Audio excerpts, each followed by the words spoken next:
திருச்சிற்றம்பலம். தென்னாருடைய சிவனையை போற்றி, எந்நாட்டவர்க்கும் இறைவா போற்றி. அனைவருக்கும் வணக்கம். நாம் இப்போ கும்ப ராசிக்குண்டான செப்டம்பர் மாத பலன்களை பற்றி பார்க்கலாம்.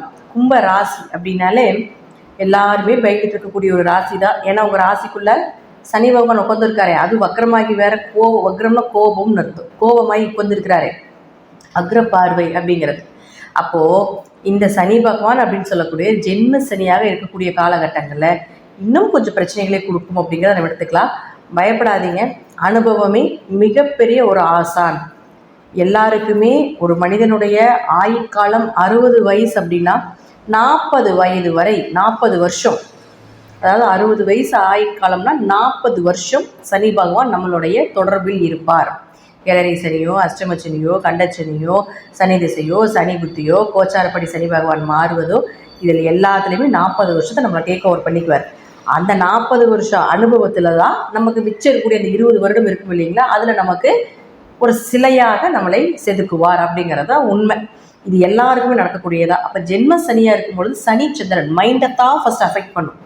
தாய் வழி உறவுகள் மூலமாக பிரச்சனை, தாய்க்கு ஏதாவது பிரச்சனை, இது எல்லாமே நிறைய நடக்கும். ஸோ கொஞ்சம் கவனமாக மைண்ட் ரீதியாக கொஞ்சம் யோசித்து சிந்தித்து செயலாற்றும் பொழுது கண்டிப்பாக நன்மையும் நடக்கும் அப்படிங்கிறது உண்மை உண்டு. அடுத்து உங்களுடைய ராசிக்கு 3 மற்றும் 10ஆம் அதிபதினு சொல்லக்கூடிய செவ்வாய் பாருங்க 5ஆம் வீட்டில் போய் நிற்கிறார்.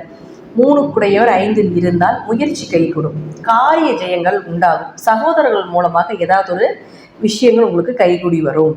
அப்போது அவரே உங்களுக்கு 10ஆம் அதிபதியும் ஆகிறதுனால தொழில் வளர்ச்சி உண்டு. உங்களுடைய தொழிலை உங்களுடைய குழந்தைகளுக்கு கொடுக்கலாம், அல்லது உங்கள் குடும்பத்தில் இருக்கக்கூடிய நபர்களை இணைத்து செய்யலாம். இப்படிங்கிற எண்ணங்களை எல்லாம் இந்த செவ்வாய் ஏற்படுத்தி கொடுப்பார்.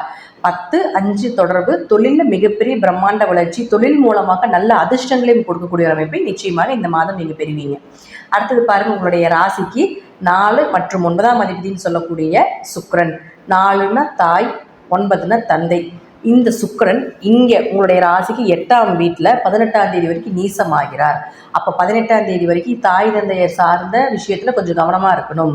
அவர்களுக்கு ஏதாவது ஒரு மருத்துவ செலவுகளோ அல்லது அவர்கள்கிட்ட ஏதாவது ஒரு வம்பு வழக்குகளை செய்கிறதோ இதெல்லாமே ஏற்படுத்தி கொடுத்து விடும். அது மட்டும் இல்லாமல் பாருங்கள், இந்த சுக்கிரன் இந்த 18ஆம் தேதிக்கு மேலே தன்னுடைய சொந்த வீடாக இருக்கக்கூடிய துலா வீட்டில் மூல திரிகோணமாக ஆட்சி பலம் பெற்று வருகிறார். அப்போது உங்களுடைய பிளானிங், அம்மா கிட்ட உதவி வாங்குறது, அப்பா கிட்ட ஏதாவது கேட்குறது, புதுசாக வீடு மனை சொத்துக்கள் சார்ந்த விஷயங்கள், ஒரு இடம் விற்கிறது வாங்கிறது, ஆரோக்கியம் சார்ந்த விஷயங்கள், நண்பர்கள் சார்ந்த விஷயங்கள், உயர்கல்வி, 9ஆம் இடம்னா உயர்கல்வி, ஒரு குருவை போய் பார்க்கறது, ஒரு இறைவனை போய் தேடுறது, இந்த மாதிரி விஷயங்களை 9. அப்போது இந்த 18ஆம் தேதிக்கு மேலே இதையெல்லாம் வைத்து கொண்டால் சிறப்பாக இருக்கும்.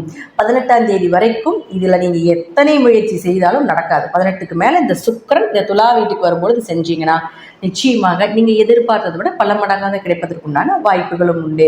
அடுத்து உங்களுடைய ராசிக்கு 5 மற்றும் 8ஆம் அதிபதினு சொல்லக்கூடிய புதன் 7ஆம் வீட்டில் இருக்கார். 5 கூடிய ஒரு 7ஆம் வீட்டில் இருந்தால் குழந்தை சார்ந்த விஷயங்கள், உங்கள் வீட்டில் ஒரு குழந்தை மழலை வரலாம், அல்லது குழந்தைக்கு ஏதாவது ஒரு ஆப்ரேஷன், குழந்தை சார்ந்த விஷயத்துக்கு ஆப்ரேஷன் செய்கிறது. ஏன்னா 5ன்னா உங்களுக்கு குழந்தை, அங்கே செவ்வாய் இருக்கும் பொழுது அப்போது குழந்தைக்காக ஏதாவது ஆப்ரேஷன் பண்ணுறீங்க, ட்ரீட்மெண்ட் பண்ணுறீங்க அப்படின்னா இது சார்ந்த விஷயங்கள் எல்லாமே உங்களுக்கு சாதகமாக வருவதற்குண்டான வாய்ப்புகள் உண்டு.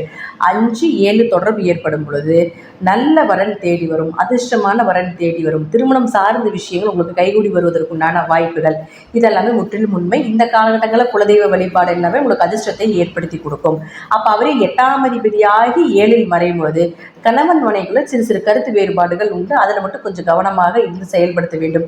ஏதாவது ஒரு சின்ன ஏமாற்றங்களோ, ஒரு மன ரீதியாக பேச்சால் நிறைய பிரச்சனைகள், ஏன்னா 2ல் ராகு இருக்காரு இல்லையா, அப்போ இயற்கையாக பேச்சால் பிரச்சனைகள் வர்றதுக்குண்டான வாய்ப்புகள் இதெல்லாமே உண்டு. கும்பராசியை பொறுத்த வரைக்கும் இந்த மாதம் அப்படின்னு பார்த்தீங்கன்னா குழந்தை சார்ந்த விஷயங்கள், அதிர்ஷ்டங்கள், குலதெய்வங்கள் இதெல்லாமே சூப்பர். அதே போல் 18ஆம் தேதிக்கு மேலே உங்களுடைய காரியங்கள் எல்லாமே ஜெயமாவதற்குண்டான வாய்ப்புகளும் உண்டு அப்படிங்கிறத நம்ம எடுத்துக்கலாம். இது எல்லாமே உங்கள் ஜாதகத்தில் தசாபுத்தி போய் நான் சொல்லக்கூடிய கருத்துக்கள் சிறிது மாறுபடலாம். நன்றி. மீண்டும் ஒரு நல்ல பதிவில் சந்திக்கலாம். திருச்சிற்றம்பலம், தில்லையம்பலம், ஸ்ரீ நரசிம்ம திருவிகளே சரணம்.